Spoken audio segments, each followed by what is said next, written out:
یہ حال ہے.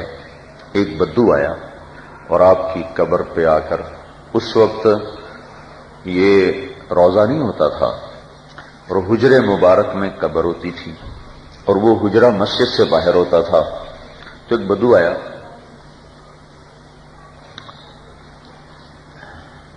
اس نے آ کے سلام پڑھا، السلام علیکہ یا رسول اللہ. پھر کہنے لگا، ایک بڑے محدث وہاں بیٹھے ہیں، ان کا نام ہے عتابی، وہ درود شریف پڑھ رہے ہیں. کہنے لگا، یا رسول اللہ، اللہ تعالیٰ نے کہا ہے وَلَوْ أَنَّهُمْ إِذْ ظَلَمُوا أَنفُسَهُمْ جَاءُوكَ فَاسْتَغْفَرُوا اللَّهَ وَاسْتَغْفَرَ لَهُمُ الرَّسُولُ لَوَجَدُوا اللَّهَ تَوَّابًا رَحِيمًا. آپ کے رب نے یہ کہا ہے کہ اگر یہ آپ کے پاس آ جائیں گناہ کر کے، نافرمانی کر کے، اور آ کر مانگیں معافی اللہ سے، پھر آپ ان کی میرے پاس سفارش کر دیں تو میں ان کو معاف کر دوں گا. یہ اس نے آیت پڑھی. اب اگلی سنو. پھر کہنے لگا، یا رسول اللہ، میں آپ کے پاس آیا ہوں اپنے گناہوں کے ڈھیر لے کر، آپ کو سفارشی بناتا ہوں اللہ کے در پر کہ آپ کا رب مجھے معاف کر دے. یہ کہہ کر اس نے 4 شعر پڑھے. 4 شعر. اس میں سے 2 شعر ابھی بھی روضہ مبارک پر جب ایسے سامنے کھڑے ہو تو یہ 2 ستون ہیں. ایک شعر ایک ستون پر لکھا ہوا ہے، دوسرا شعر دوسرے ستون پر لکھا ہوا ہے، بیچ میں جالی مبارک ہے، دائیں بائیں وہ پلر ہیں، ان پلر کے اوپر یہ 2 شعر وہاں لکھے ہوئے ہیں، 2 کتاب میں ہیں. 4 شعر کہے. یہ بہت بڑے ہمارے مفسر ہیں، علامہ ابن کثیر، ان کی تفسیر بڑی مشہور ہے. یہ میں وہاں سے آپ کو واقعہ بیان کروں. تو وہ کہنے لگا، یہ بات کر کے کہنے لگا، یا خیر من دفنت فی البقاع اعظمہ فطاب من طیبہن القاع والاکم. اے وہ ذات جن سے زیادہ اعلیٰ افضل برتر قبر میں آج تک کوئی نہیں گیا. آپ کے قبر میں جانے سے زمین کا اندر بھی پاک ہو گیا، باہر بھی پاک ہو گیا. زمین کے نیچے بھی خوشبو پھیل گئی، اوپر بھی خوشبو پھیل گئی. نفس الفداء لقبر انت ساکنہ فیہ العفاف وفیہ الجود والکرم.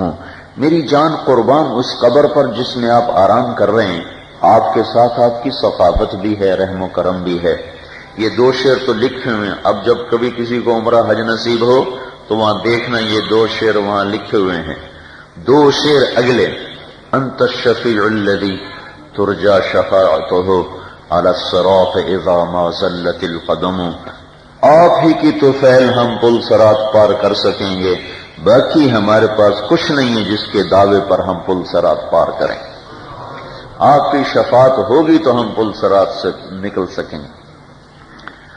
اور کیا کہا، وصاحباک لا انساہما ابدا منی السلام علیکم ما جر القلم. آپ کے ابو بکر اور عمر جو غلام ہیں، میں ان کا بھی حق نہیں بھول سکتا. انہوں نے بھی ہم پر احسان کیا ہے کہ دین کو پہنچایا. تو یا رسول اللہ، میرا آپ کو اور آپ کے دونوں ساتھیوں کو سلام پہنچتا رہے جب تک لکھنے والوں کا قلم چلتا رہے. میں قربان جاؤں اس بدو پر. ایسا سلام آج تک کوئی نہیں کہہ سکا. قلم تو آج تک نہیں رکے نا، اور قیامت تک نہیں رکیں گے. تو اس کی تم پہنچ دیکھو، کیا کمال کیا. جب تک قلم چلتے رہیں میرا سلام پہنچتا رہے. یہ کہہ کر وہ تو اٹھ کے چل دیا. عتبی کو نیند آ گئی رحمت اللہ علیہ، درود شریف پڑھتے پڑھتے سو گئے. اسی وقت حضور خواب میں آئے. کہا عتبی جاؤ میرے امتی کو خوشخبری دو، تیری فریاد پہنچ گئی، تیرے رب نے تجھے معاف کر دیا. تو ہمارے نبی تو جانے کے بعد بھی برکتیں لیے بیٹھے نا اور تقسیم کر رہے ہیں. تو چونکہ آپ سارے عالم کے لیے آ رہے تھے، سارے عالم کے لیے مزکی بن کے رہتے ہیں، مزکی، پاک کرنا ہے۔ یہ پاکیزگی، پاکیزگی اندر کی پاکیزگی، من کی پاکیزگی، اخلاق کی پاکیزگی، عبادات کی پاکیزگی، عقائد کی پاکیزگی، معاشرت کی پاکیزگی، یزکیہم، تو نے یہ کام کرنا اور کسی کے بس کا نہیں۔